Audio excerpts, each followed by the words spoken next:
اللہ الرحمن الرحیم۔ عزیزان من، آج جولائی 1968 کی 7 تاریخ ہے اور ہم اپنے درس قرآن کریم کے سلسلہ 9 میں سورہ بقرہ کی ابتدائی آیات سے گزر رہے ہیں۔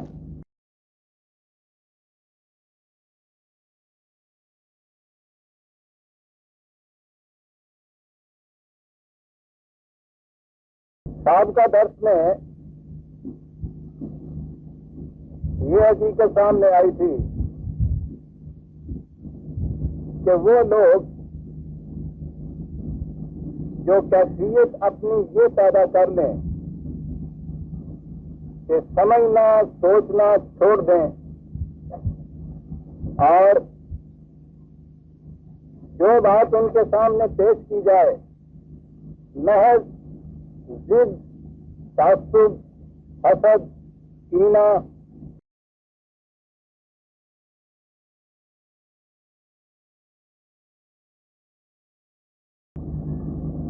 یا اندھی تقلید، حتیٰ کہ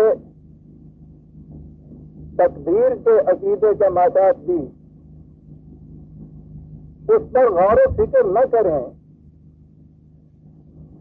بلکہ اسے یوں ہی رد کر دیں، تو کہا یہ کہ ان کی اس روش کا نتیجہ یہ ہوتا ہے کہ آہستہ آہستہ ان کی سمجھنے سوچنے کی صلاحیتیں ہی مفلوج ہو جاتی ہیں۔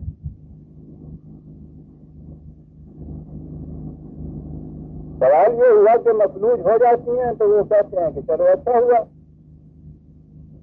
غور و فکر کی محنت سے بچے، لیکن یہ لوگ وہ ہیں جیسا کہ میں نے تفصیلاً عرض کیا تھا کہ جن میں سمجھنے سوچنے کی صلاحیتیں ہوتی ہیں، ان کے شعور کی سطح اتنی اونچی ہوتی ہے کہ وہ ان چیزوں کو سمجھ سکیں اور پھر صداقتیں ان تک پہنچ چکی ہوتی ہیں اور اس کے بعد ان سے وہ انکار کرتے ہیں۔ انکار کے معنی یہ ہے کہ ان کے خلاف روش اختیار کرتے ہیں، تو اس کے لیے کہا گیا کہ وَلَهُمْ عَذَابٌ عَظِيمٌ۔ یہ نہیں ہے کہ سمجھنے سوچنے کی صلاحیتیں نہیں ہے تو نہ صحیح، بلکہ ان کی اس روش کا نتیجہ یہ ہوتا ہے کہ ان کے لیے عذاب عظیم کہا ہے۔ یہ عذاب کا لفظ بڑا غور طلب ہے۔ قرآن کریم میں آپ دیکھیں گے شروع سے آخر تک اس لفظ کو دہرایا گیا ہے۔ ہمارے ذہن میں تو اس کے لیے کچھ تصور ہی اپنا کام کرتا ہے، اور وہ تصور یہ ہے کہ مرنے کے بعد قیامت میں نہیں بلکہ اس سے بھی پہلے قبر میں ہی، حالانکہ یہ بھی عقیدہ ہے کہ حساب کتاب جو ہے وہ قیامت میں جا کے ہوگا، وہ حساب کتاب سے پہلے ہی انڈر ٹرائل ملزموں کے ساتھ جو کچھ ہوتا ہے کہتے ہیں، وہیں سے یہ عذاب شروع ہو جائے گا۔ یعنی یہ فیصلہ تو بعد میں جا کے ہوگا کہ یہ مجرم بھی ہے یا نہیں، اور پھر وہ عذاب کی شکلیں اب تو وہ نہیں آتی گھروں میں، ہمارے بچپن میں وہ زیارتیں وہ کھانے والیاں ہوتی تھا۔ ہماری عمر کے بڑے بوڑھے جانتے ہیں یہ کیا ہوتی تھی۔ اتنی ڈراؤنی شکلیں اس کتاب میں بنی ہوئی ہوتی تھیں کہ وہ بھی رو رہی ہے، وہ تو مصنوعی ہوتی تھی، اور یہ جو نوا بیٹھی ہوئی ساری عورتیں بیچاری سونی ہوئی، ڈری ہوئی، رو رہی ہیں، برا حال ہو رہا ہے۔ اور جب وہ اس طرح سے ان کے دل کو یوں نرم کر لیتی تھی تو پھر کہا کرتی تھی کہ اس عذاب سے بچنے کے لیے سٹو پہلے عذاب کا تصور کچھ اس قسم کا ہے۔ اس کے بعد جہنم کا تصور بھی کچھ کسی قسم کا ہے، اذیت، تکلیف، سختی.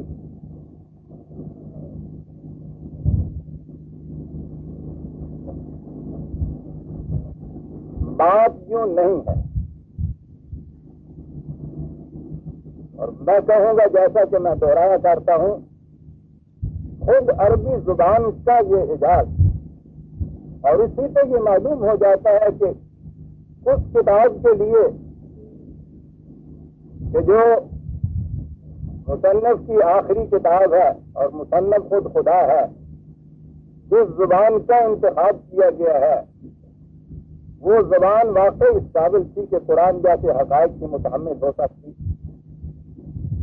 آپ دیکھیے گا کہ اس ایک لفظ عذاب کے اندر ساری معنویت کس طرح سمٹ کے آ گئی ہے کہ یہ بات ہے کیا. قرآن کی روح سے زندگی کا تصور ڈینامک، پروگریسو ہے، حرکت، حرارت، ترقی، آگے بڑھنا، بڑھتے چلے جانا، کسی مقام سے رک جانا زندگی کے مناسب ہے.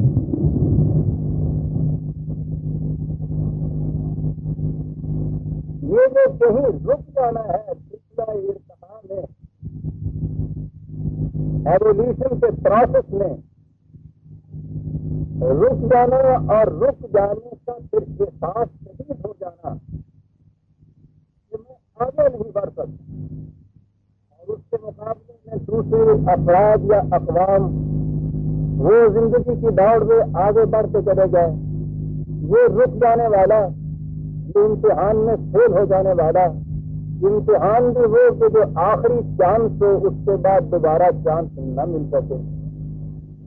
آپ سوچئے کہ اگر فی الواقعہ حساس ہے وہ بچہ، یہ رک جانا کیا معنی رکھتا ہے، اور زندگی کی دوڑ میں ایک مقام پہ رک جانا، بس یہ رک جانا ہے حقیقت میں جو عذاب ہے. اسی لیے قرآن کریم نے جہنم کے لیے جہیم کا لفظ اختیار کیا ہے، اور جہیم جہنم کے معنی ہے کسی کو کسی مقام پہ روک دینا. ہمیں تو اس کا احساس ہو ہی نہیں سکتا، اس لیے کہ ہم تو رکنے کے عادی ایسے ہو گئے ہیں کہ ہمارے نزدیک حرکت جو ہے وہ جہنم میں لے جانے والی ہے. کل بدعۃ ضلالۃ کل ضلالۃ فی النار دہرایا جاتا ہے ہر خطبے میں، ہر جمعے میں، ہر نماز میں. ہر نئی چیز گمراہی، ہر گمراہی جہنم میں. اب جہاں تصور یہ ہو کہ کوئی نئی چیز ذہن میں بھی اگر آئے تو جہنم میں چلے جائے، اس قوم کو یہ کیا معلوم ہو کہ رکنا جو ہے کیسے عذاب ہوتا ہے. رک جانا جو ہے کسی ایک مقام سے، پھر روکنے کی صورت یہ ہے کہ ایک تو کوئی خارجی موانع ہیں، کوئی آپ کے راستے میں کھڑا ہو جائے، آپ مجبور ہو گئے ہیں، روک کیے گئے یوں اندر آپ کے طرف ہے، بڑھ جانے کی آرزو ہے، خواہش ہے، آپ چاہتے ہیں کہ یہ بند ٹوٹے تو میں اتنا شخص لگا کے آپ چلا جاؤں، کوئی خارجی موانع سامنے آ گئے ہیں. یہ وہ بات نہیں ہے. اندر اس قسم کی تبدیلی پیدا ہو جائے کہ آپ رک جائیں کسی چیز سے، خارجی موانع نہیں، اندر کی ایک تبدیلی سے، یہ ہے جسے عذاب کہا جاتا ہے. اور سنیے ان کے ہاں اس چیز کو سمجھانے کے لیے یا ان کے ہاں کیا تشریح تھی جس کے اظہار کے لیے یہ لفظ استعمال کرتے تھے. عرب کی سی سرزمین، شدت کی سخت گرمی، صحرا، پانی کی کمیابی، اس میں جانوروں کو پیاس لگتی تھی، اور ایک عرصے تک پیاس کی وجہ سے اندر کیفیت پیدا یہ ہو جاتی تھی کہ ان کے سامنے چارہ رکھا ہوا ہوتا تھا، وہ چارہ کھا سکتے نہیں تھے. یہ ہوتی شدت پیاس. اب آپ کو بھی یہاں اگر ہو تو آپ دیکھیں گے کھانے کی طرف طبیعت نہیں جاتی، رکتا ہے انسان اس سے.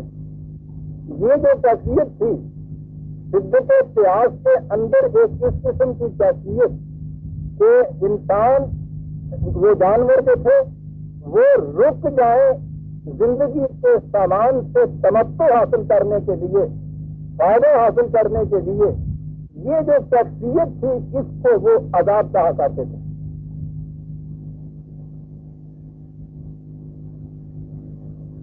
اب آپ سوچئے کہ عذاب کیا ہو؟ سامان جیت سے فائدہ حاصل ہونے سے رک جانا، اور یہ نتیجہ ہو انسان کے اپنے ان اعمال کا جو اس کے اندر اس قسم کی کیفیتیں پیدا کر دیں۔ اصل چیز رک جانا اور روک ہی ہے۔ ایک مکان پہ رک جانا تو اتنا بڑا عذاب ہے کہ حضور نبی اکرم صلی اللہ علیہ وسلم کی وہ حدیث کے جو پتھروں کے ڈھیر میں بھی چمکتے ہوئے موتی کی طرح درخشندہ نظر آتی ہے۔ پوری قرآن کی تعلیم کا نچوڑ آ جاتا ہے۔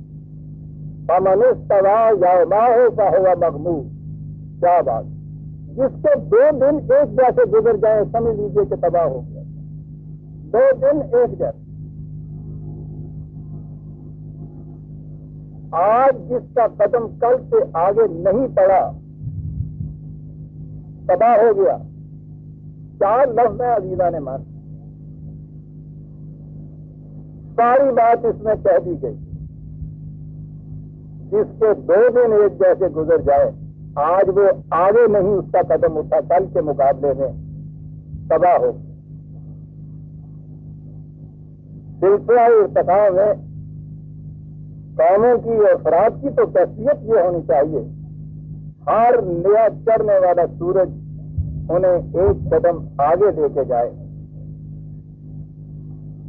لیکن جس قوم کی کیفیت یہ ہو جائے اور پھر وہ اس کیفیت کے لیے بھی قیامت بالائے قیامت کہ اس کے لیے بھی وہ کچھ وضع کریں، روایات اور منسوب کر دیں اسی ذات اقدس و اعظم صلی اللہ علیہ وسلم کی طرف سے جنہوں نے یہ فرمایا ہے اپنی امت کے لیے۔ پھر آپ کے یہاں روایات اور اس کی بنا پہ تصور یہ کہ جتنا آپ پیچھے ہٹتے چلے جائیں اتنا ہی آپ کے یہاں کے دور جو ہے ماضی کے درخشندہ ہوتے چلے جائیں، یعنی پیچھے ہٹنے سے آپ کے یہاں زندگی درخشندہ ہو، جتنا آگے بڑھتے چلے جائیں وہ تاریخ سے تاریخ پر ہوتی چلی جائے۔ وہ تو یہ کہا گیا تھا کہ ایک مقام کے اوپر کھڑے ہو جانا جو ہے، رک جانا، وہی تو وہی ہے یہ جائے کہ کیفیت یہ ہو کہ اس کے دل سے پوچھئے، اس کے جگر سے پوچھئے، آج جس کی منزل مقصود کل سے دور ہو، ہر نیا دن ایک قدم پیچھے لے جا رہا ہو۔ تو آپ سوچتے ہیں عزیزان من کہ اس سے بدتر، شدید تر، سنگین تر عذاب کی شکل کوئی اور بھی ہو سکتی ہے؟ لیکن ہم نے تو وہ جہنم مقام ہی دوسروں کا رکھا ہوا ہے، اپنا مقام ہی نہیں رکھا ہوا۔ وَلَهُمْ عَذَابٌ عَظِيمٌ۔ یہ کیا حالت ہو گئی ہماری اور کیوں ہو گئی اس امت کی یہ حالت؟ سمجھنے اور سوچنے کی صلاحیتیں ہی گم ہو گئی، چھوڑ ہی دیا، یا تو کچھ کیا نہیں، اور اگر کوئی کچھ کیا ہے تو محض اس بات سے مشتعل ہو کر اس کام نے کیا ہے، سوچنے سمجھنے کے بعد ٹھنڈے دل سے ایک پروگرام بنا کے اس کے اوپر نہایت استقامت سے زیادہ پیما ہونا، یہ بات ہی نہیں رہی اس کے اندر۔ وَلَهُمْ عَذَابٌ عَظِيمٌ۔ میں نے عرض کیا ہے کہ سارے قرآن میں آپ دیکھیں گے کہ بڑی تفصیل سے یہ لفظ آئے گا، اس لفظ کی تشریح آئے گی، تفسیر آئے گی، عذاب کی مختلف شکلیں سامنے آئیں گی۔ آج کی نشست میں تو میں اس کی صرف 2 شکلیں پیش کر دوں گا جا کے تصور آپ کے سامنے آ جائے کہ یہ ہے کیا چیز۔ پہلی چیز تو یہ کہ ہم نے عذاب کو ملتوی کر رکھا ہوا ہے صرف قیامت کے اوپر، یہاں کی زندگی میں یہ بات نہیں ہے، وہ وہیں ہوگا۔ دیکھیے قرآن کریم اس کے لیے کیا کہتا ہے، 2/50۔ بات تو وہ یہ کہتا ہے کہ جب خاصیت کسی کی یہ ہو جائے کہ وہ اپنے ضابطہ زندگی کے کسی ایک حصے کے اوپر تو ایمان لائیں اور دوسرے سے انکار کریں، تو بظاہر ایسا نظر آتا ہے کہ چلیے جس حصے پہ ایمان لائے ہیں اتنے حصے کا تو فائدہ ہو جانا چاہیے نا، وہ جو حصہ انہوں نے غلط اختیار کیا ہے اس سے نقصان ہونا چاہیے، لیکن یہ چیز یوں سمجھ میں نہیں آتی۔ نظام زندگی تو ایک ناقابل تقسیم وحدت ہے، اس کا پروگرام بھی ایک انڈیویزبل ہول ہوتا ہے، فارمولہ جسے آپ کہتے ہیں، اس کے جو مختلف اجزاء ہیں ان میں یہ نہیں ہو سکتا کہ آپ نے اس میں سے 5 میں سے 3 لے لیے 2 چھوڑ دیے تو آپ نے کہا 60% پاس مارک تو آ ہی جیسا ہے۔ فارمولے کے کچھ اجزاء میں سے تو کسی ایک چھوٹے سے جز کے بدلے کوئی دوسرا جز اس کے اندر رکھ لیجیے، ساری محنت اکارت چلی جاتی ہے۔ کسی ڈاکٹر کے نسخے میں کبھی ملا کے دیکھیے نا کہ کوئی 5-4 دوائیاں جو انہوں نے لکھ کے دی ہیں، 2 ان کی لے لیجیے، 1 آدھ حکیم صاحب سے لے لیجیے، کوئی ہومیوپیتھک کے ساتھ گولی لے لیجیے اور پھر اسے کہا کہ دیکھ لیجیے، وہ کہیے کہ صاحب اس میں سے کم از کم 60% تو ان کا میں نے لیا ہے، فائدہ ہو ہی جائے گا نا۔ آپ دیکھیں گے اس کے نتیجہ کیا ہوگا۔ یہ کہہ رہا ہے قرآن کہ یہ تو زندگی کے لیے ایک ایسا فارمولہ ہے، کمپیکٹ ہے، اس کو اسی طرح سے استعمال کرو گے تو فائدہ ہوگا، لیکن اگر یہ کیفیت ہے کہ اس کے آگے اس کا جو ہے یعنی جو اپنے لیے منفعت بخش نظر آئے اس کے اوپر کاربند ہو گئے اور جس سے اپنے مفاد سے زد پڑتی ہے اس کے لیے کہہ دیا کہ صاحب سارے قرآن پہ کیوں عمل کیتا نہیں ہے، جتنا ہو سکے کر لینا چاہیے ہے گا۔ قرآن کہتا یہ ہے، بات میں یہ کہہ رہا تھا کہ فما جزاء من یفعل ذلک منکم، جو یہ روش اختیار کرتا ہے تم میں سے اس کا نتیجہ اس کے سوا کچھ اور نہیں ہو سکتا الا خزی فی الحیات الدنیا، اس دنیا کی زندگی کے اندر ذلت اور خاری، ویوم القیامت یردون الی اشد العذاب، اور اس کے بعد کی زندگی کے اندر اس سے بھی زیادہ شدید تباہی۔ اس دنیا کے اندر کی ذلت اور خاری دیکھ لیجئے، یہ خدا کا عذاب ہے۔ یا آپ دیکھتے جائیے 2/50 2/85،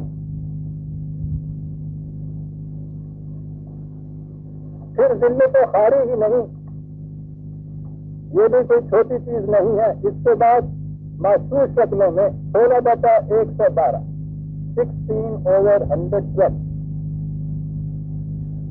وضرب اللہ مثلا قریۃ کانت آمنۃ مطمئنۃ یأتیہا رزقہا رغدا من کل مکان جابا۔ مثال کے ذریعے سے کہتا ہے خدا کہ میں ایک بات واضح کرنا چاہتا ہوں، ایک تھی بستی، اس کی کیفیت یہ تھی کہ رزق کی فراوانیاں ہر طرف سے چلا آ رہا ہے۔ فکفرت بانعم اللہ، انہوں نے خدا کی ان نعمتوں کو، ان آسائشوں کو، رزق کے اس سامان سے کو ڈھانپ کر چھپا کے رکھ لیا، عام نہ اس کو ہونے دیا، ہر ایک نے سمیٹ لیا اور چھپا چھپا کے رکھ لیا۔ اس کا نتیجہ یہ ہوا اس قوم کے اوپر فأذاقها اللہ لباس الجوع والخوف بما كانوا يصنعون، کیفیت یہ ہو گئی کہ اندر قوم کو بھوک کا عذاب آ گیا، باہر سے ہر وقت خطرہ اور بھڑکا لگا رہنے لگا۔ بما كانوا يصنعون، وہ جو کچھ اپنے لیے مصنوعی طور پہ کھڑا کرتے تھے، حقیقی نظام نہیں تھا، نظام حقیقی کا نام تھا۔ یہ عجیب چیز یصنعون یہاں قرآن نے کہی ہے کہ وہ نام تو وہ حقیقی نظام کا رکھتے تھے لیکن وہ ہوتے تھے مصنوعی بنا ہوا، صبح سے شام تک اسلام کا نام۔ اس کی وجہ سے ہوا اس قوم سے یہ کہ بھوک اور خوف کا عذاب اس سے مسبت ہو گیا۔ اور فرمایا آپ نے کہ عذاب کی دوسری شکل کیا ہے؟ ایک اور شکل میں نے عرض کیا تھا کہ 2-4 مثالیں میں پیش کروں گا، اور وہ کہ جس آئینے میں ہمیں اپنی صورت نظر آ جائے کہ بات ہماری کہی جا رہی ہے، 6/65 6/65 عذاب کی مختلف شکلیں قرآن نے بتائی. قل هو القادر على ان يبعث عليكم عذابا من فوقكم. کبھی عذاب کی شکل ہمارے یہ ہوتی ہے کہ اوپر کا طبقہ جو ہے وہ اس قسم کی حرکتیں کرتا ہے کہ اس کی وجہ سے اس معاشرے کے اندر اس قسم کی تباہیاں آ جاتی ہیں. بھوک اور خوف اور یہ تمام چیزیں اوپر کے طبقے میں ہوتی ہیں. کبھی یہ کیفیت ہوتی ہے کہ نیچے کا طبقہ تنگ آ جاتا ہے. او من تحت ارجلکم. جو نیچے معصوم جو ہیں پھر ان کے اندر قانون کا احترام اٹھ جاتا ہے, بے راہ روی پیدا ہو جاتی ہے, فساد کی جراثیم پرورش پانے لگ جاتے ہیں فضا کے اندر, اور وہ تنگ آمد بدنگ آمد کی کیفیت سے معاشرے میں کیس لاقانونیت فوضیت انارکی پیدا ہو جاتی ہے. کبھی عذاب اس شکل کے اندر آیا کرتا ہے. اور یلبسکم شیئا ویذیق بعضکم بعض بعض. یا یہ ہو جاتا ہے کہ اس میں مخلوط قسم کی پارٹیاں بن جاتی ہیں, اوپر کے لیڈر نیچے سے کچھ ووٹر وہ ملائے اور انہوں نے مختلف پارٹیاں بنائے اور لگے ایک دوسرے کے خلاف پھر جنگ کرنے کے لیے. کبھی یہ شکل پیدا ہو جایا کرتی ہے. انظر کیف نصرف الآیات لعلہم یفقہون. دیکھو ہم کس طرح سے حقیقت کے مختلف پہلوؤں کو تمہارے سامنے ان کے سامنے لاتے ہیں تاکہ کسی طرح سے بھی بات ان کی سمجھ میں آ جائے. لیکن جنہوں نے کیفیت یہ پیدا کر لی ہو اپنے سے مہریں لگا رکھی ہوں, وہ یفقہون کی کیفیت ان میں پیدا کیسے ہو سکتی؟ وہ تو لوٹا کر پھرا کر بات کرتا ہے, مختلف پہلو لاتا ہے, گردشیں دیتا ہے, لیکن یہ تو انہیں کے لیے ہے جو سمجھ سوچ کے کام دینے والے ہیں. اور ایک اور مثال اس کے بعد آگے چلوں گا. 3/104 3/104. سوچیے عزیزان من, عذاب کی شکل سنگین ترین. ولا تكونوا كالذين تفرقوا واختلفوا من بعد ما جاءهم البينات. دیکھو ان لوگوں کی طرح نہ ہو جانا کہ خدا کی واضح ہدایت اور دلائل ان کے سامنے آ گئے, اس آنے کے بعد انہوں نے باہمی اختلاف کیا اور فرقے پیدا کر لیے اپنے اندر. بات وہاں سے ہوئی تھی وَلَهُمْ عَذَابٌ عَظِيمٌ, یہ تھا نا جہاں سے میں نے عذاب کے معنی لیے ہیں. عذاب عظیم, یہاں آپ نے دیکھا واضح ہدایت آ جائے. قرآن سے زیادہ واضح ہدایت اور کون سی ہو سکتی. اس کے بعد اختلافات پیدا کیے جائیں اور فرقے بنا لیے جائیں دین کے اندر. کیا ہوگا نتیجہ؟ اولئک لہم عذاب عظیم. یہ ہے جن کے لیے عذاب عظیم ہوتا ہے. ہم برادران عزیز کمیشن بٹھاتے ہیں اس چیز کے لیے, دیکھنے کے لیے کہ ہماری یہ کیفیت کیوں پیدا ہو گئی. ضرورت ہی نہیں ہے. اگر 4 آیتیں قرآن کی سامنے آپ کے ہوں, بات ساری واضح ہو جاتی ہے کہ یہ عذاب عظیم کیوں ہے. لیکن ہماری تو کیفیت یہ ہے نا کہ یہ قرآن کی آیتوں کو ہم نے تقسیم کر رکھا ہے. غیر المغضوب علیہم مغضوب علی یہودی, اچھا جی, ولا ضالین عیسائی. اس کے بعد یہ چیز مناسب کرنے والے مدینے میں گروہ ہوا کرتا تھا. سارا سسٹم آگے آپ کو پتا ہے. قرآن کریم ان کو انکار کرنے والوں کے ایک قول نقل کیا کرتا ہے قرآن. تو کہتا ہے ان کے سامنے جب یہ باتیں بیان کرو تو قالو کہتے ہیں اساطیر الاولین, یہ پہلے لوگوں کی کچھ باتیں ہیں جو اس کے اندر آئی ہوئی ہیں, ہمارا تعلق نہیں ہے.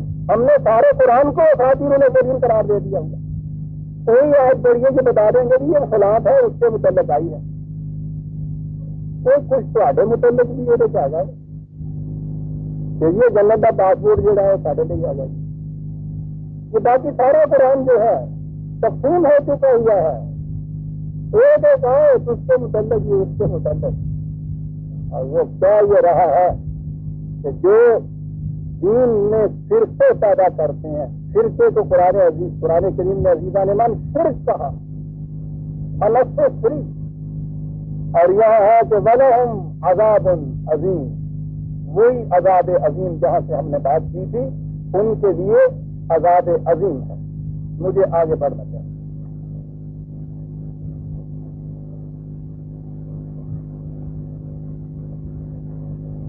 آپ جگر تھام کے بیٹھے, میری باری آئی. دو گروہوں کا ذکر ہو گیا. ایک وہ کہ جو زندگی کی خطرناک گھاٹیوں سے بچ کے چلنا چاہتے تھے اور پھر اس کے عملی پروگرام کے اوپر عمل پیرا ہو جاتے تھے. اولئک علی ھدی من ربہم واولئک ھم المفلحون. ایک گروہ صحیح رہنمائی پر اور ان کی کھیتیاں پروان چڑھتی. دوسرا گروہ انہوں نے کہا, دوسرا گروہ سامنے ہمارے آیا کہ ان الذین کفروا سواء علیہم, جن لوگوں نے کفر کی روش اختیار کی. دوسرا گروہ ہمارے سامنے یہ آ گیا. یہ دونوں گروہ ہیں کہ جو ڈسٹنکٹ ہیں, متمیز ہیں, ان میں کوئی اختلاف نہیں ہے, ارتباط نہیں ہے. کھلے بندوں سے ایمان و تقوی کی جماعت, کھلے بندوں سے اس سے انکار کرنے والی, اس کی مخالفت کرنے والی جماعت, دونوں جماعتیں کھلے بندوں سے. اب ایک تیسری کیٹیگری ہمارے سامنے آتی ہے عزیزان مان. وَمِنَ النَّاسِ مَن يَقُولُ آمَنَّا بِاللَّهِ وَبِالْيَوْمِ الْآخِرِ وَمَا هُمْ بِمُؤْمِنِينَ. ایک کیٹیگری اب ان کی آتی ہے کہ جو اقرار کرتے ہیں, اعتراف کرتے ہیں, کہتے ہیں اس چیز کو کہ ہم ایمان لائے ہوئے ہیں اللہ اور آخرت کے اوپر, کہتے ہیں یہ بات. قرآن کہتا ہے وَمَا هُمْ بِمُؤْمِنِينَ, مومن نہیں ہیں.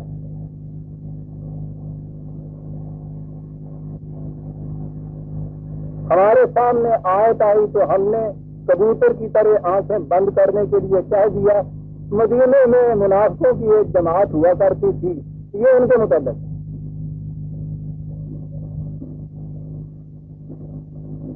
میں نے عزیزان من عرض کیا تھا جب یہ الذین یؤمنون بالغیب آیا تھا, میں نے کہا تھا کہ یہ دیکھیے یہ لفظ گرامر کی روح سے ورب ہے, فعل ہے. جو لوگ یہ کرتے ہیں, ایمان کوئی ایسی چیز ہے کچھ کرنا ہوتا ہے اس میں, اس کے بعد کہا جاتا ہے یہ.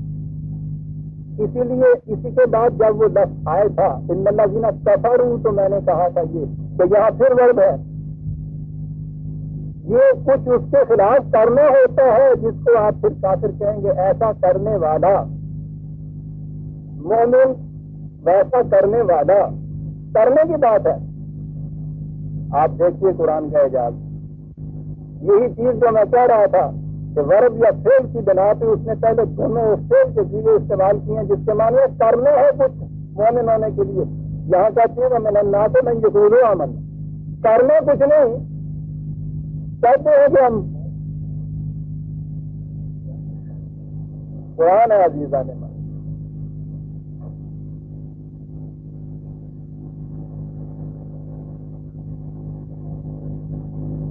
عزیزان من, بات سوچنے کی یہ ہے اور اس میں ہم سب شامل ہیں میرے سمجھ. ہم نے کچھ کیا ہے جس کے بعد ہم یہ کہیں کہ ہاں وہ جو سیوا ورب کا ہے, فعل کا ہے, اس کے مطابق کچھ ہوا ہے تو پھر ہم مومن کہیں. ہمارے یہاں ایک تو پوری کیٹیگری تو وہ ہے میں یقولوں میں بھی نہیں آتے, یعنی انہوں نے کبھی زبان سے کلمہ پڑھ کے بھی اسلام قبول نہیں کیا. جو نیا نیا بھی داخل ہونا شروع ہوتا ہے آپ کے ہاں, اس سے بھی آپ زبان سے کچھ کلمے پڑھوا لیتے ہیں. ہم بھی اپنے متعلق زیادہ سے زیادہ اگر کچھ کہیں تو یہی کہیں گے کہ یہ چیزیں جو ہیں ہم بھی ان کو دوہرا لیتے ہیں. قرآن کہتا ہے نہیں یہ پوچھو, جو یہ چیز زبان سے کہتی ہیں اس میں شبہ نہیں. اس نے کہا کہ یہ چیز تو کرنے کی تھی, لیکن ان کی کیفیت یہ ہے کہ کہتے ہیں وَمَا هُمْ بِمُؤْمِنِينَ, مومن نہیں ہے. یعنی کیوں نہیں ہے تفصیل میں تو آگے جا کے آئیں گے. بنیادی طور کے اوپر لاجیکلی یہاں کنٹراڈکشن ہے کہ ایک بات کرنے کی ہے، کرتا ایک شخص نہیں ہے، صرف کہتا ہے وہ کیا ہو جائے گا جو کرنے کے بعد ہے؟ خیر بڑی اچھی چیز ہوتا ہے، صحت سے بڑا خوشگوار اثر پڑتا ہے اس کا، زندگی بڑھ جاتی ہے اس سے ہمارا۔ یہ سارا کچھ ایک انسان بستر میں لیتے ہوئے، سگریٹ منہ میں لیے ہوئے، اخبار سامنے رکھتے ہوئے دوہرائے چلا جا رہا ہے۔ واللہ باللہ العظیم، خدا کی قسم بالکل سچ کہتا ہوں، بڑی عجیب چیز ہوتا ہے۔ ٹھیک ہے، یہ کچھ کہنے والا، ہر روز دہرانے والا وہ ہو جائے گا جو سیر کرنے والا ہوتا ہے؟ سیدھی سی بات ہے، وہ کچھ کرنے کا نام ہے، یہ صرف کہنے کا نام ہے۔ میں یہ پھولو امن اجاز ہے قرآن کا جانمان سوال یوں ہی نہیں کہ کوئی منافقین کا گروہ ہے جس کی طرف توجہ ہماری جائے، بات بڑی صاف سی ہے۔ کچھ کرنے کے بعد وہ کیفیت پیدا نہیں کی تھی، کوئی ایمان کہتے ہیں، زبان سے کہتا ہے یقول آمنا باللہ وما ہم بمؤمنین۔ یہ جو چیز ہے، پھر میں گرامر بھی کہوں، کھیل کے ساتھ ایک فائد ہوتا ہے۔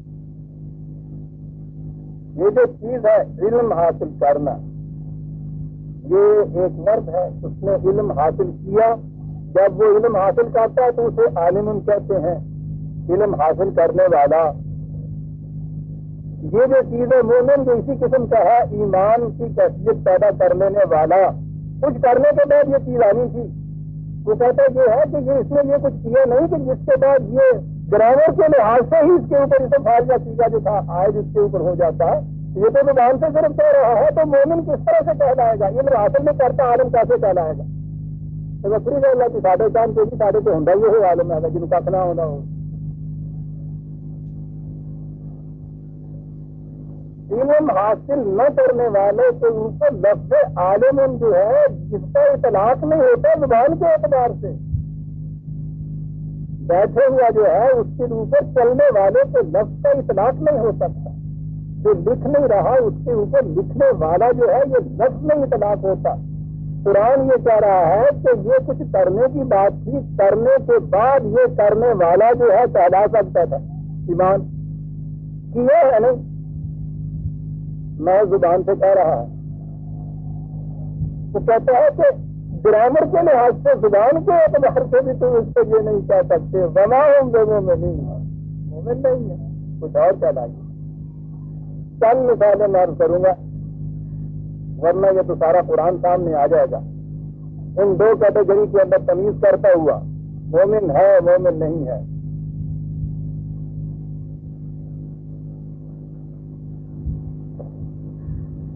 مدینے میں جب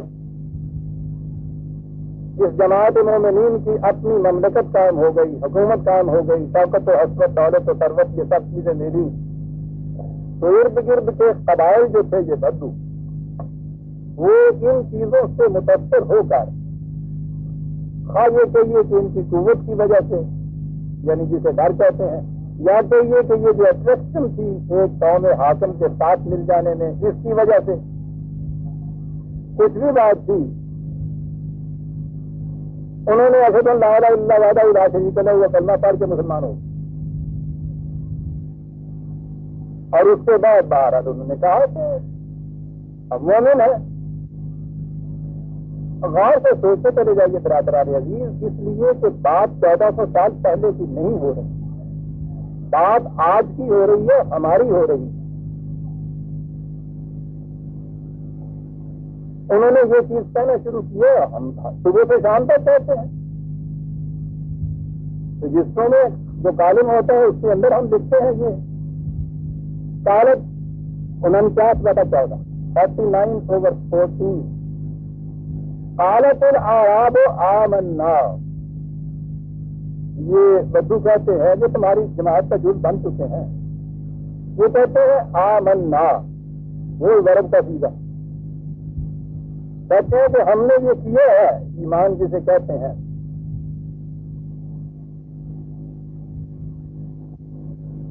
قولوا اسلمنا، کہا یہ مت کہو تم نے وہ کچھ کیا ہے نہیں، یہ کہہ دو کہ ہم نے سرنڈر کر دیا، ہم جھک گئے، اس کے ساتھ شامل ہو گئے تمہارے یہاں سے، یہ نہ کہو ایمان لے آئے۔ کہہ دینے سے تو ایمان والی بات ہوتی نہیں ہے، جسے کرنے کی بات تھی وہاں انہوں نے کہا ہے آمنا، کہا یہ غلط کہتے ہو، اور پھر ہم سے تو کہا ہوگا کہ آپ کی زبان کے اعتبار سے بھی اسلمنا ولما يدخل الایمان فی قلوبکم، اس لیے کہ ایمان تو ایسی چیز ہے جو ایک مسلسل غور و فکر، تدبر و تفکر، علم و بصیرت، دلائل و براہین کی روح سے دل کے اندر ایک چیز کا جاگزی ہو جانا، کنوکشن پیدا ہو جانا، اس کا نام ہے ایمان۔ وہ تو نہیں ہوئے تمہارے ہاں، ابھی تک ایمان تمہارے دل کی گہرائیوں میں نہیں گیا۔ آپ دیکھتے ہیں دو کیٹیگری قرآن نے خود یہاں واضح طور پہ بیان کر دی۔ اسی قوم کے افراد ہیں وہ، اب میں نے لفظ قوم کا استعمال کیا، ابھی اس کی میں تشریح کروں گا، لیکن اس کے اندر اس نے خود یہ تمیز کر دی کہ ابھی یہ بات نہ کہو ولما، ابھی تک دل ایمان تمہارے دل کی گہرائیوں میں نہیں پہنچا ہوا۔ کیا کرو اس کے بعد؟ وَإِن تُطِيعُوا اللَّهَ وَرَسُولَهُ لَا يَلِدْكُم مِّنْ أَعْمَالِكُمْ شَيْئًا، ٹھیک ہے، اس کے اندر تم آ گئے، اگر ان کے مطابق اب تم اس پروگرام کے اوپر عمل پیرا ہوتے چلے جاؤ گے تو جو کچھ تم کرو گے اس کے بعد اس میں کسی قسم کی کمی نہیں آئے، کرو گے، اعمال آ گئے، وہ تھی زبانی بات، کہتے اس کے بعد اب وہ کچھ کر کے دکھاؤ نا، جس کچھ کرنے کے بعد پھر یہ مومن ہوا کرتے ہیں۔ اور اس کے بعد ہے انما المؤمنون الذین آمنوا باللہ ورسولہ، مومن وہ کہلاتا ہے عاملون، وہ کچھ کر کے اور پھر وہ اس طرح سے ان چیزوں کی صداقتوں پر یقین رکھتا ہے، ثم لم یرتابوا، پھر اس کے دل کے اندر کسی قسم کی بے چینی، اضطراب، خلل، پریشانی، تشویش، تاویش کچھ باقی نہیں رہتی ہے، یقین سے جو اطمینان حاصل ہو جاتا ہے وہ کیفیت پیدا ہوتی ہے، وَجَاهَدُوا بِأَمْوَالِهِمْ وَأَنفُسِهِمْ فِي سَبِيلِ اللَّهِ، اور پھر وہ انسانیت کی بہبود کی راہوں میں کہ جسے سبیل اللہ کہا جاتا ہے، مسلسل جد و جہد کرتے رہتے ہیں اپنے اموال سے، اور اگر وقت آ پڑے تو پھر اپنی جانیں بھی اس کے اندر دے دیتے ہیں۔ اولئک ھم الصادقون، یہ ہے جو سچ بولتے ہیں۔ کیا بات ہے، یہاں سچی گل اے کر دیں، یہ وہ نہیں کہ جو زبان سے کہتے ہیں مان لیا اور اس کے بعد سمجھ لیا کہ صاحب ہو گیا معاملہ۔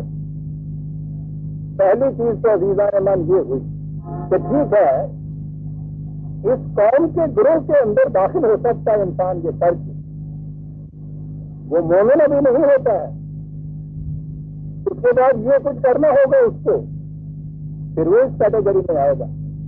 اور یہی وجہ ہے کہ دوسرے مقام پہ قرآن کریم نے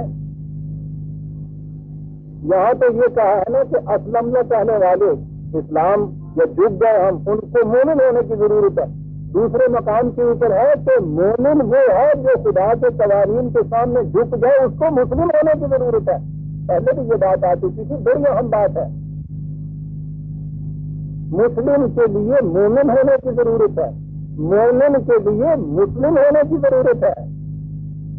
ایمان تو پھر بھی ایک فارمولے، ایک صداقت کے اوپر یقین کا نام ہے نا، ابھی بات تو آگے عمل سے آنی ہے، اس کے بعد جب عمل کر کے اس کے اوپر آگے چلے گئے تو پھر اس کے اوپر یہ مسلم کا لفظ جو ہے پھر اطلاق ہوگا اس سے، مومن کے لیے مسلم ہونا ضروری ہے۔ 43/69 45/69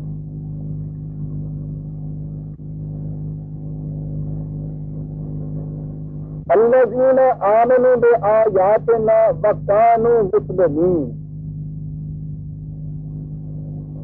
کنوکشن ہوتی ہے ان کو ہمارے قوانین کے اوپر، یقین رکھتے ہیں، اور اس کے بعد پھر وہ ان کے سامنے اپنے آپ کو جھکا دیتے ہیں۔ دونوں چیزیں اکٹھی ہو گئی۔ میں نے یہ کہا ہے کہ اس قوم کے اندر داخل ہونا یہ ایک چیز ہے، اور اس کو میں واضح کر دوں کہ یہ ٹھیک ہے، قومی اعتبار سے ایک جماعت ہے جسے آپ مسلمان کہتے ہیں، جیسے کسی مملکت کا سٹیزن ہونے کے لیے کچھ شرائط ہوتی ہیں، ان کو پورا کر لیا جائے تو وہ ہو جاتا ہے، اسی طرح سے اس جماعت کے اندر، اس قوم کے اندر داخل ہونے کے لیے اگر ان چیزوں کا احساس کر لیا جائے تو وہ قوم مسلم کا فرد ہو جاتا ہے، یہ ٹھیک ہے۔ سوال یہ ہے کہ جو اس طرح سے مسلم قوم بن جاتی ہے، کیا اس قوم سے بھی یہ تقاضا کیا جاتا ہے کہ تم ایمان لاؤ؟ نظر بظاہر تو یہ آتا ہے نا کہ صاحب اس کی ضرورت نہیں ہے، لیکن دیکھیے قرآن کہاں جاتا ہے۔ آج کی سیاست کے اعتبار سے میں قومیت کی روح سے مسلمان ہو جانا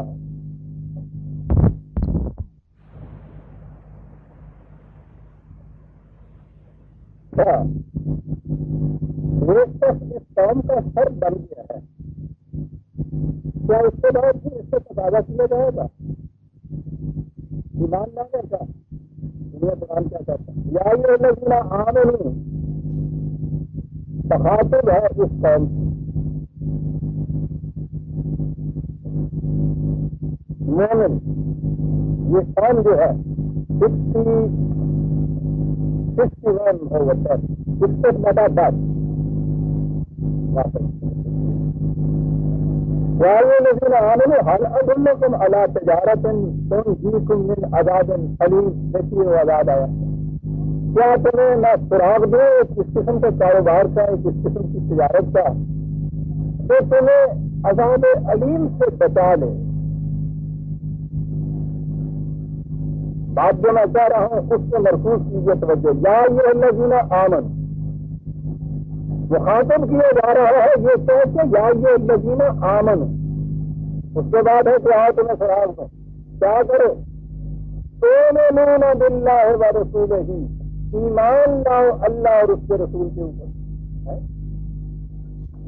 تو خطاب کیا جا رہا ہے یا ایھا الذین آمنوا،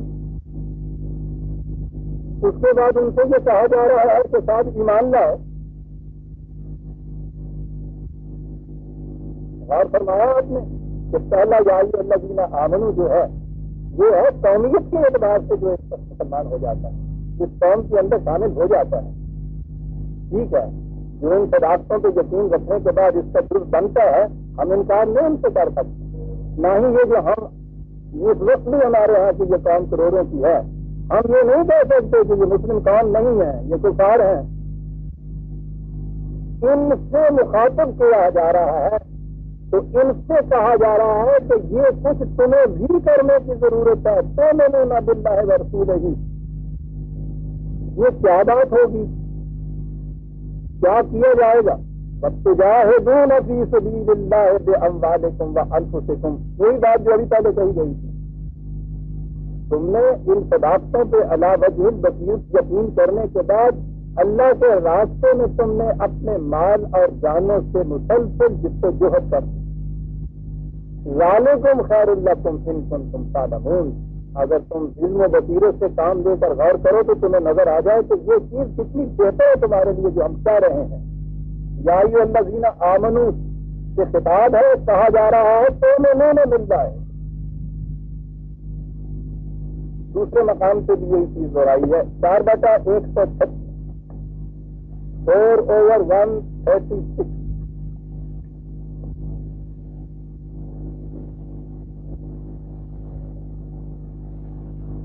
یا ایھا الذین آمنوا، وہاں تو بات ہی ڈائریکٹ ہو گئی، یا ایھا الذین آمنوا آمنوا باللہ ورسولہ۔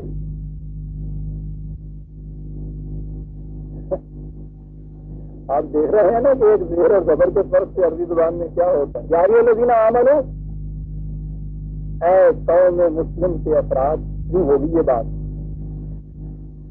آمنوا باللہ ورسولہ والکتاب الذی نزل علی رسولہ، ایمان لاؤ اللہ اور اس کے رسول کے اور اس کتاب کے اوپر کے جو خدا نے نازل کی ہے۔ جماعت مسلمین کے اندر داخل ہونے کے بعد بھی یہ چیز جو ہے یہ کرنے کی ہوتی ہے، یہ جب کیا جاتا ہے تو اس کے بعد یہ مسلمان جو ہے پھر مومن کہلانے کا مستحق ہوتا ہے، اور جو مومن بنتا ہے اس کو پھر مستقل ان قوانین کی اطاعت کرتے چلے جانا پڑتا ہے، اس صورت میں وہ مومن رہتا ہے۔ میں سمجھتا ہوں آپ کہیں گے کہ ابھی بھی چل گل بڑی مشکل سے جائے گی۔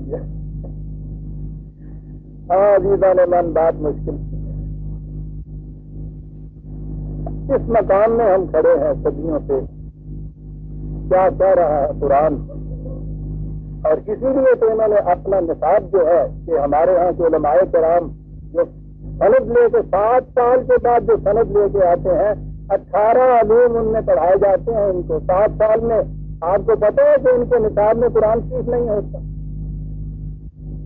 مغالطہ نہ رہ جائے میں پھر عرض کر دوں کہ ان کے نصاب میں قرآن نہیں ہوتا، 18 علوم پڑھتے ہیں۔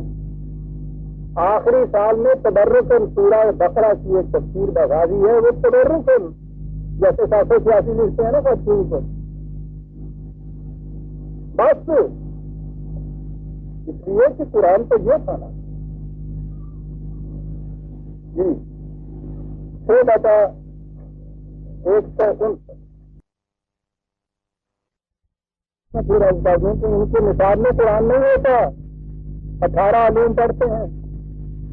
آخری سال میں تبرکن سورہ بقرہ کی ایک تفسیر بغازی ہے، وہ تبرکن جیسے 786 لکھتے ہیں نا تفسیر پر، بس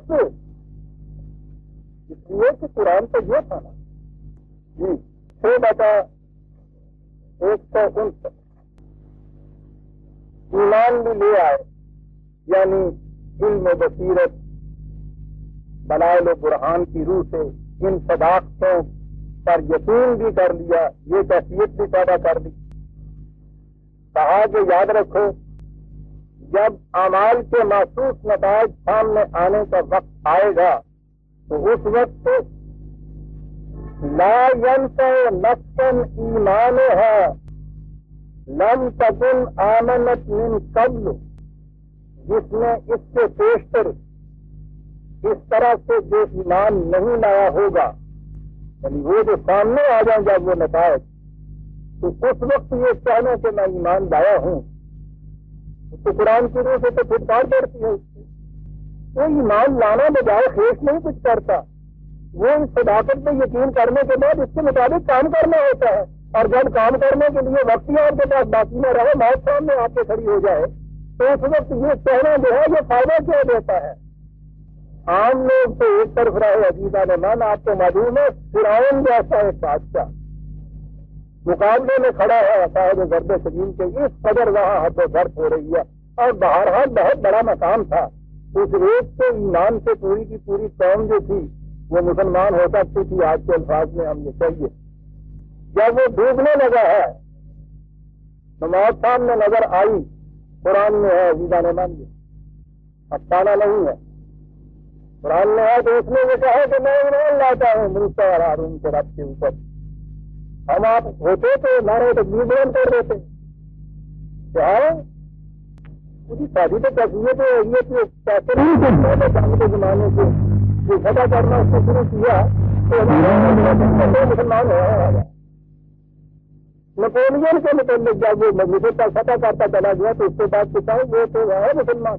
ایزمر کے متعلق یہ تھا کہ جی وہ ہے مسلمان ہو گئے، یا دیکھیے ہر جنگ دنوں کے دن شروع کرتا ہے، یعنی کیفیت یہ ہوتی ہے کہ ہر بڑا آدمی وہ ہو بھی نہ، ہم یوں کہہ دیتے ایک شخص فرعون جیسا شہنشاہ وہ اعلان کر رہا ہے کہ میں ایمان لایا، اور ادھر سے جواب آتا ہے کہ دانت ہے تجھ سے در کفر ہم پختہ نہیں سنار را مچوانا چاہیے، اور ایمان کو تو کفر میں بھی پختہ نہ نکلا، موت کو دیکھ کے اس طرح سے ڈر کے وہ چکا رہا ہے، دانت ہے تجھ سے۔ کیا بات ہے قرآن، بات یہ ہے یعنی من یہ محض ان کی صداقتوں کا اعتراف میں کہتا ہوں دل سے بھی اگر کر دیا جائے، اور اس وقت کیا جائے کہ جب اب عمل کے لیے موقع باقی نہیں ہے، کچھ فائدہ نہیں، جس کے آخری سانس آ رہے ہیں وہ طبیب کی حذاقت پر دوائی کی مقبولیت کے اوپر ایمان لے رہا ہے کہ واقعی اس میں شفا ہے، اور سانس و آخری اس کا یہ ایمان لے رہا ہے اس کا کچھ فائدہ دے گا؟ تو اس وقت کی بات تھی جب ابھی اس علاج کے لیے وقت باقی تھا، جی لا ينفع نفس ایمانها لم تكن آمنت من قبل، جو اس سے پہلے نہیں ایمان لایا تھا کچھ فائدہ نہیں دے گا، بات اگلی ہے. اور کسبت فی ایمانها خیرا، یا ایمان تو پہلے لے آیا تھا اور اپنے ایمان میں اس نے کوئی نیکیوں کی بات ہی نہیں کی، کچھ فائدہ نہیں دے گا. لا تنفع لا ينفع نفسا ایمان، قرآن ہے برادران دین، لا ينفع فائدہ ہی نہیں دے گا. کسبت فی ایمانها خیرا، جس نے اپنے ایمان کے ساتھ خیر کوئی نہیں. آپ دیکھ رہے ہیں کہ کہاں لے جا رہا ہے قرآن، کہ بتا ان کو گناہ کسی نے وہ بات نہیں ہوتا، کہ بتا خراب سکھتے ہوئے سیکھتے، اور یہ تو بڑی کب کپا دینے والی بات ہے. وہ کہتا ہے کہ یاد رکھو دو ہی فریق ہیں، ایک فریق ہے کہ جس کے دلوں کے اوپر خوف مسلط رہے گا، وہ ایمان والے نہیں ہیں. ایک وہ یہ ہے کہ جو پورا امن جن کو نصیب ہو جاتا ہے. یہ کون ہے؟ الذین آمنوا، یہ وہ لوگ ہیں کہ جو ایمان لے آئے. اور یہ ٹھیک ہے جب قرآن کہتا ہے الذین آمنوا، اس کے معنی ہے کہ ایمان لانے کی شرائط کا مستقبل نے پوری کر دی. قرآن کے تجویز کردہ معیار کے مطابق وہ ایمان لے آئے. الذین آمنوا، پھر وَلَمْ يَلْبِسُوا إِيمَانَهُمْ بِظُلْمٍ، اور اس کے بعد اپنے ایمان کو ظلم ناانصافی اور دھاندلی سے ملوث نہیں کیا. یہ ہے جن کا ایمان بنا سکتا ہے. اللہ أُولَٰئِكَ لَهُمُ الْأَمْنُ وَهُمْ مُهْتَدُونَ. ایمان کا صرف دعویٰ کرنے کے بعد نہیں، یہ چاہیے کہ واقعی ہی تم ایمان کی شرائط پوری کر کے ان کو تم نے تسلیم کر دیا، لیکن یہ کرنے کے بعد اگر اس ایمان کو ظلم کے ساتھ ملوث تم نے کر دیا کچھ فائدہ نہیں دے سکتا. 6/83. ہاں آگے چلنا ہی چاہیے، نہ تجھے کہو گے کہ میں تو تھکا نہیں رہنا بولتا ہے. ہاں عزیزان من، قرآن کا آئینہ دھوکہ نہیں دیتا، وہ صحیح خد و خال سامنے لے آتا ہے. ہم اسے برداشت کریں یا نہ کریں اس کو اس کی کوئی پرواہ نہیں ہے. یہ قرآن کی آیتیں ہیں، یہ ان کے ریفرنسز جو ہیں آپ نے دیکھ لیے ہیں، خود جا کے ان پہ غور کرتے رہیے گا اور پھر سوچ لیجیے گا کہ ہم کس مقام سے کریں. بات یہ ہوئی تھی کہ وَمِنَ النَّاسِ مَن يَقُولُ آمَنَّا بِاللَّهِ وَبِالْيَوْمِ الْآخِرِ وَمَا هُمْ بِمُؤْمِنِينَ. مومن نہیں.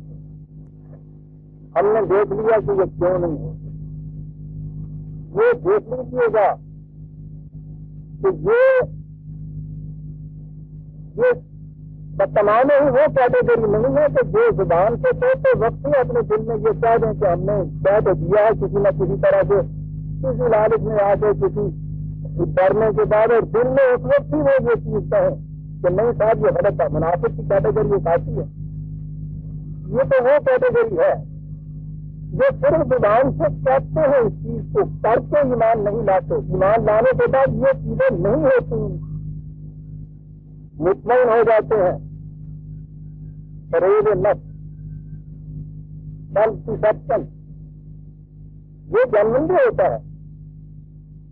نیک نیتی سے بھی فریب نفس ہوتا ہے.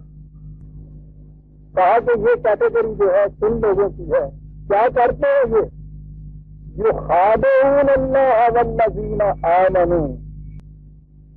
عجیب چیز ہے، یخادعون اللہ. عام معنی ہوتے ہیں یہ فریب دیتے ہیں اللہ کو. اور جماعت مومنین، وہ جماعت کو جو ان تمام معیاروں پہ پورا اترنے کے بعد پھر حقیقت مومنین کی جماعت کہلانے کی مستحق ہے. یخادعون، یہ لفظ بڑا جامع ہے.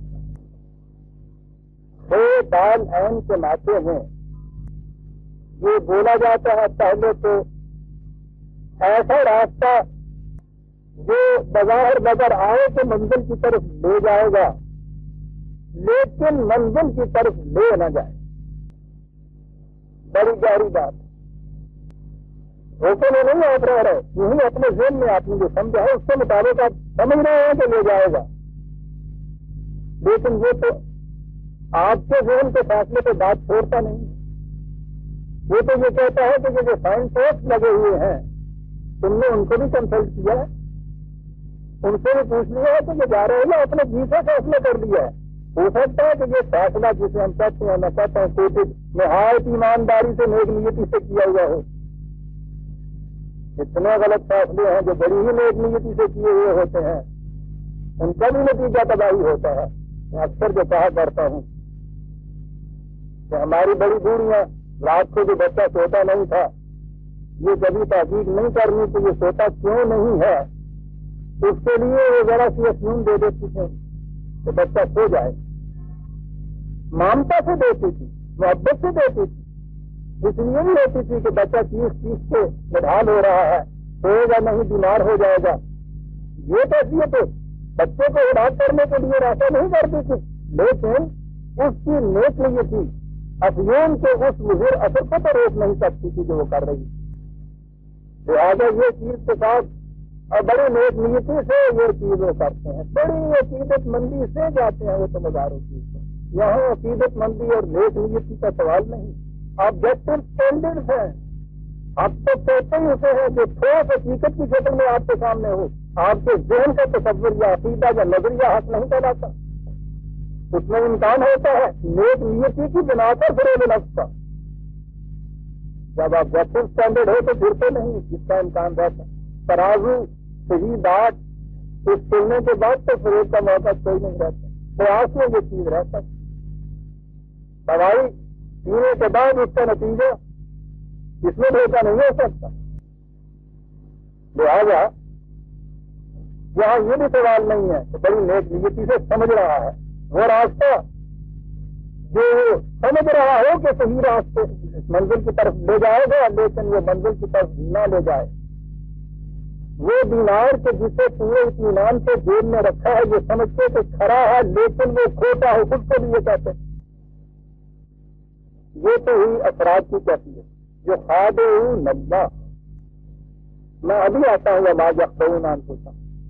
دوسری چیز ہے کہ جماعت مومنین کو بھی یہ کس طرح فریب میں رکھتے ہیں. یہ بات بڑی سمجھنے کی ہے. یہ کیا کیٹیگری ہے؟ پھر آ جائیے عربوں کی طرف, پھر آ جائیے ان کی زبان کی طرف. بدوؤں کی زندگی, صحرا میں 4 نخلت, 4 درخت, پانی کا چشمہ, 2 خیمے, 5 بکریاں, 2-4 اونٹ, پوری کائنات, دور دور میلوں تک کہیں آبادی کا نشان نہیں. ان کی فطرت میں مہمان نوازی اور بڑی بڑی داستانیں ان کی مہمان نوازی کی چلی آ رہی. اسلام سے پہلے چربے میں مہمان کے بغیر کچھ کھائے پیے ہوئے گھر سے اٹھ کے چلے جانا اس فرض کو نہیں, اس کی آنے والی نسلوں تک کو ان کی نگاہوں میں مضمون قرار دے دیتا.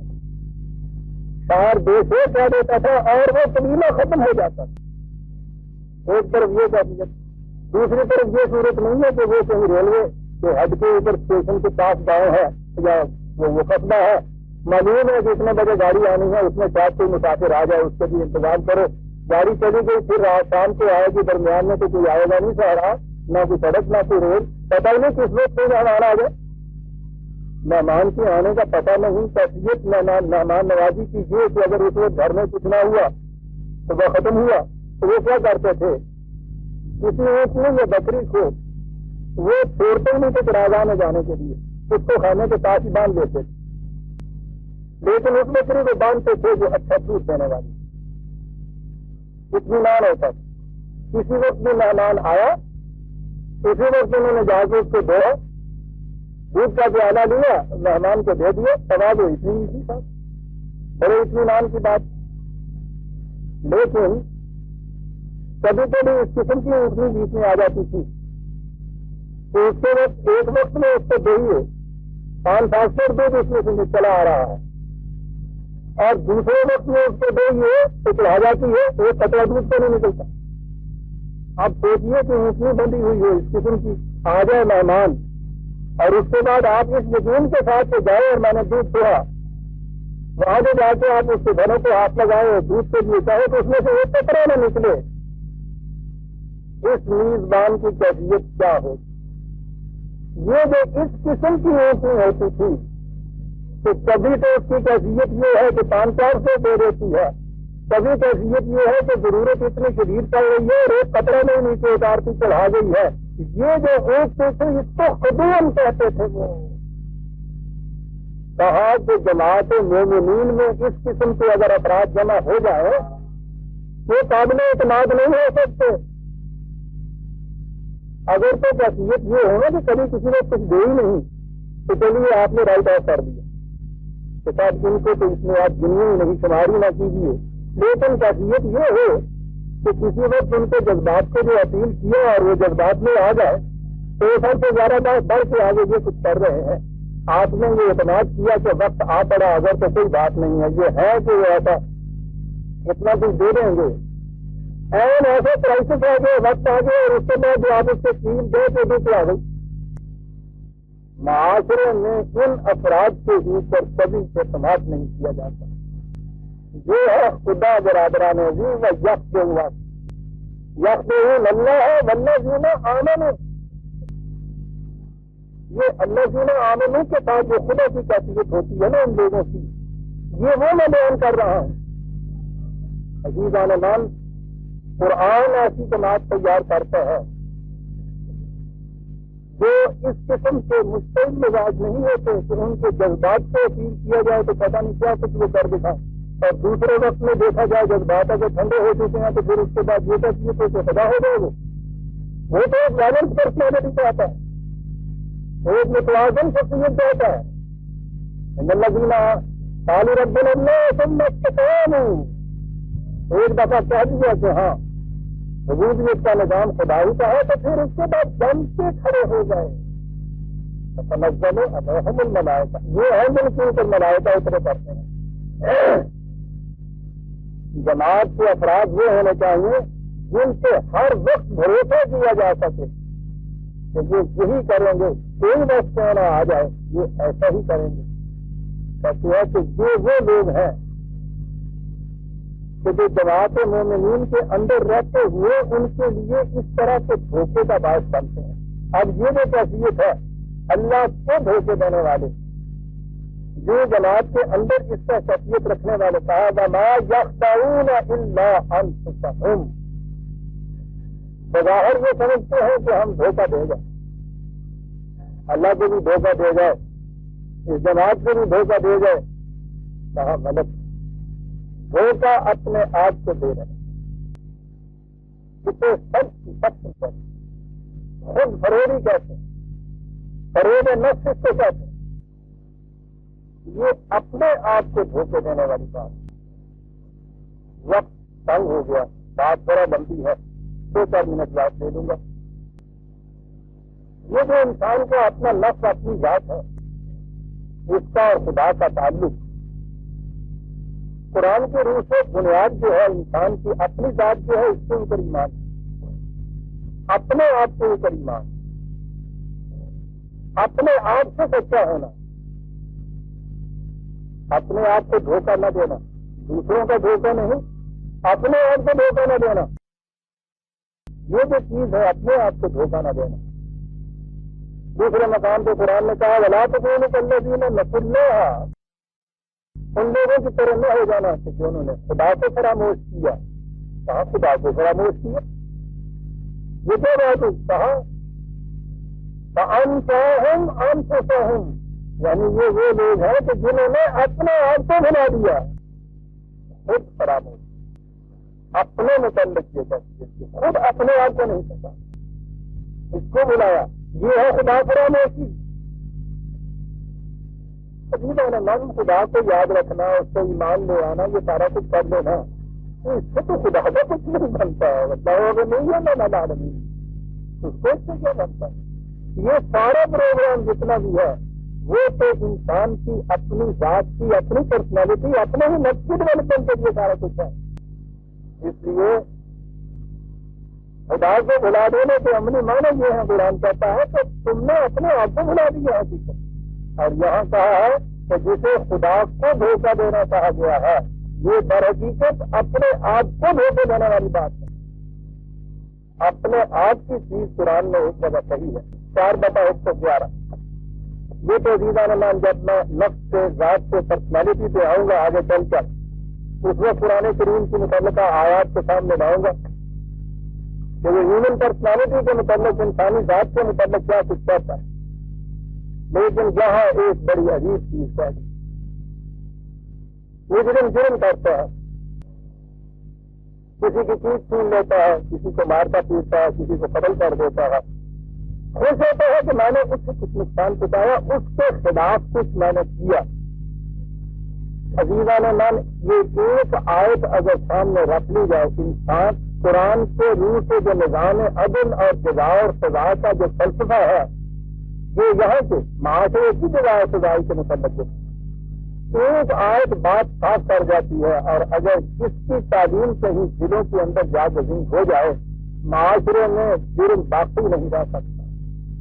تو کہتا ہے یہ سمجھتا یہ ہے کہ میں نے دوسرے کے خلاف یہ کچھ کیا، یہ جرم وَمَن يَكْسِبْ إِثْمًا، جس نے یہ ایسا کچھ کیا ہے، فَإِنَّمَا يَكْسِبُهُ عَلَىٰ نَفْسِهِ، کسی دوسرے کو کیا اس نے نقصان پہنچایا ہے، اپنے آپ کو تباہ کر دیا۔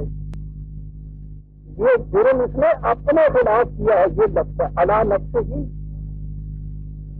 اپنے خلاف۔ 4/111، 4/111، عظیم آیت۔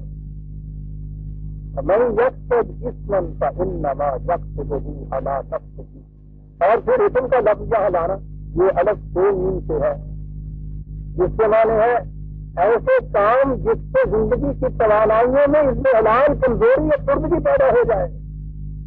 جو سمجھتا ہے کہ میں نے کسی دوسرے کو دھوکہ دیا، اس کے خلاف جرم کیا، وہ اپنی ذات کے خلاف جرم کرتا ہے۔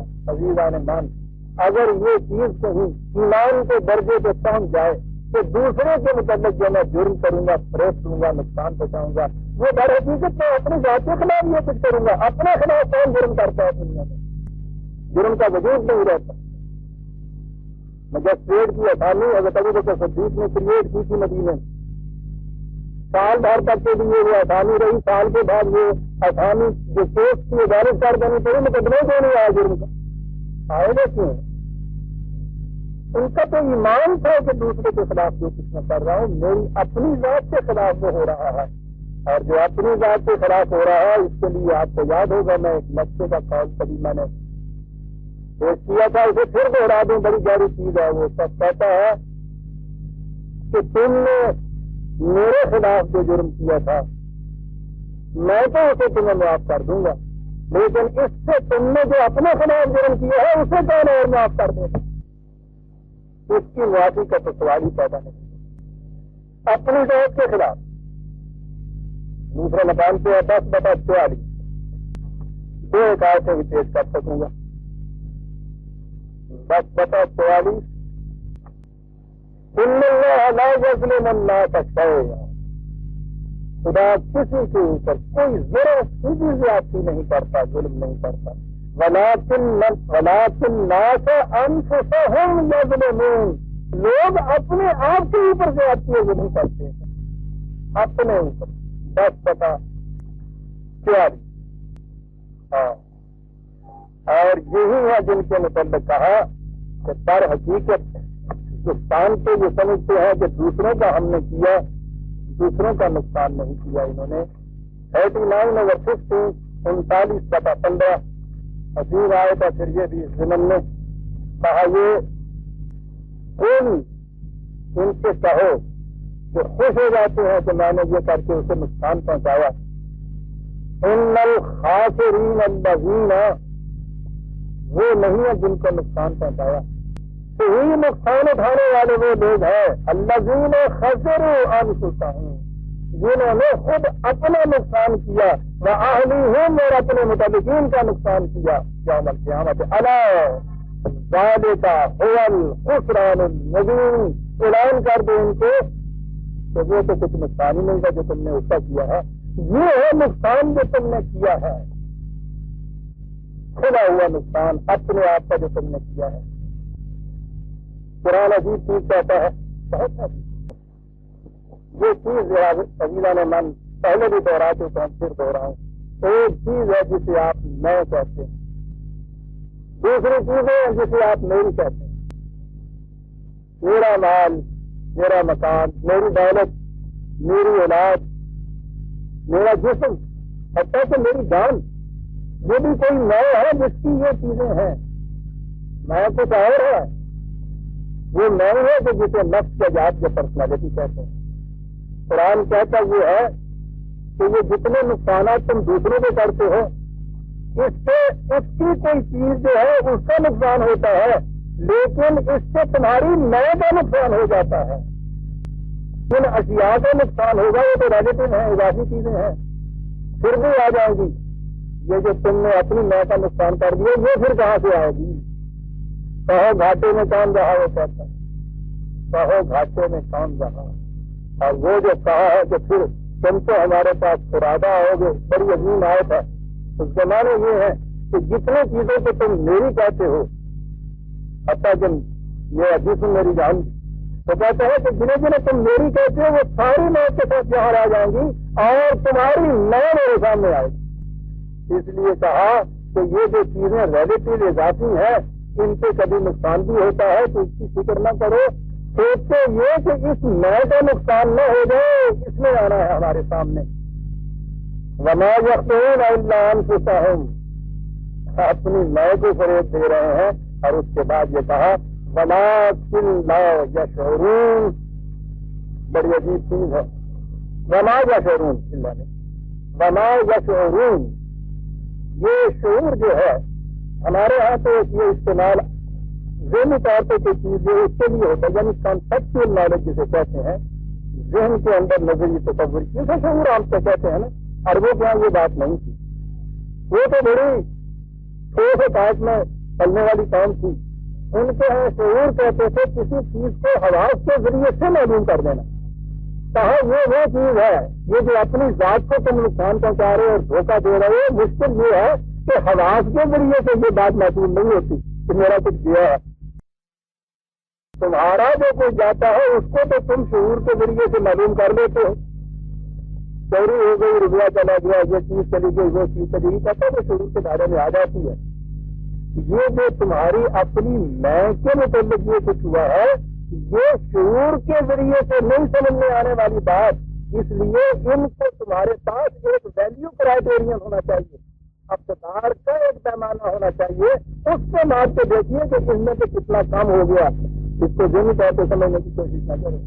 صحیح عزیزہ نے من وقت ہو گیا، پورا بقرہ کی 8ویں آیت ہمارے سامنے آ گئی اور انہی کے متعلق آگے بات اب ذرا تفصیل سے چل رہی ہے کہ یہ ہوتا کیوں ہے ایسا، یہ فریب نفس یا دوسروں کو فریب دینے کی جو چیزیں کرتے ہیں یہ ہوتا کیوں ہے۔ کہا ہے کہ یہ ایک مرض ہے، اسے ہم آئندہ لیں گے برادران عزیز۔ ربنا تقبل منا انک انت السمیع العلیم۔